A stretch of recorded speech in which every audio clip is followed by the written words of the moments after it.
Salut les internautes! Alors nous sommes toujours au Festival du film de Cabourg et aujourd'hui nous avons rencontré pour vous l'actrice et comédienne Lou Delage, membre du jury de la compétition long métrage. Alors racontez-moi, qu'est-ce que ça représente pour vous le Festival de Cabourg spécifiquement? C'est génial, je vais aller découvrir plein de films d'amour et puis écouter des gens aussi qui parlent souvent ont plus d'expérience que moi parler des films. Donc en fait je trouve l'expérience assez intéressante finalement et enrichissante. Pendant longtemps tout ça, moi, c'est quelque chose qui m'a beaucoup angoissée. Ah oui, on fait ce métier-là aussi pour pouvoir se planquer derrière des textes et des personnages.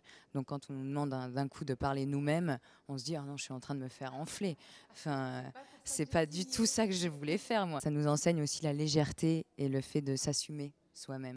Alors vous êtes jury, on l'a dit. Sur quels critères vous allez évaluer ces films? On a tous des sensibilités différentes. Après, comme on remet un seul prix, parce qu'on pourrait remettre aussi des prix d'interprétation ou d'autres choses. Là, il n'y en a qu'un seul à remettre. Donc c'est aussi ça complique parce qu'on se dit, bon, il faut, parce qu'il y a certains films qu'on voudrait parfois applaudir pour certaines choses. Et voilà. Puis en fait, on n'est même pas là pour critiquer. On est là, voilà, oui, pour découvrir et dire ce qu'on a aimé et pas forcément démolir. Il n'y a rien de négatif en fait. La démarche, elle est que positive. C'est quoi pour vous, Lou Delage, un bon film?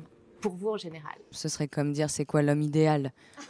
On ne peut pas le donner. Ou alors vraiment c'est qu'on ne le trouvera jamais. Il faut qu'il y ait il faut qu'il y ait un endroit émotionnel qui me happe, mais parfois ça va être par l'image, par quelque chose de très esthétique.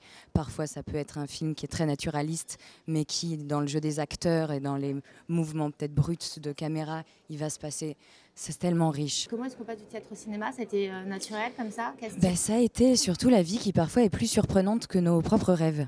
J'ai découvert ça. Je pensais pas du tout faire du cinéma, ça me paraissait un monde... J'y avais même pas pensé, c'était un autre monde, voilà. Et j'appartenais pas à ce monde, voilà. Comme quoi j'avais finalement des rêves assez arrêtés, hein, j'étais assez concrète. Et puis à un moment, c'est la vie qui a fait que j'avais besoin d'argent en arrivant à Paris. J'ai été dans une agence de pub en demandant une pub qui se voyait pas. Pas trop le principe de la pub, ce qui est vrai, hein, ma phrase était idiote. Je voulais juste des sous pour payer mon école de théâtre, moi.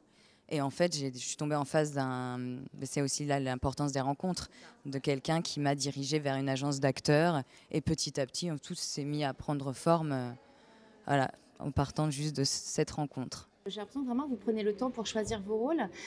Comment est-ce qu'on décide de faire un film ou pas? Choisir un film, c'est un tout. À un moment, on a envie, cette histoire, on ne sait pas pourquoi à ce moment-là nous parle, ce réalisateur ou cette réalisatrice aussi. Et parfois, je me dis d'ailleurs, c'est drôle parce qu'il y a des films qu'on accepte à un moment et que je pense que j'aurais pu refuser à un autre moment et inversement. Après, c'est toute une histoire de s'écouter aussi au moment auquel on est dans la vie. Parce que je pense que quand on s'écoute, on regrette pas grand-chose.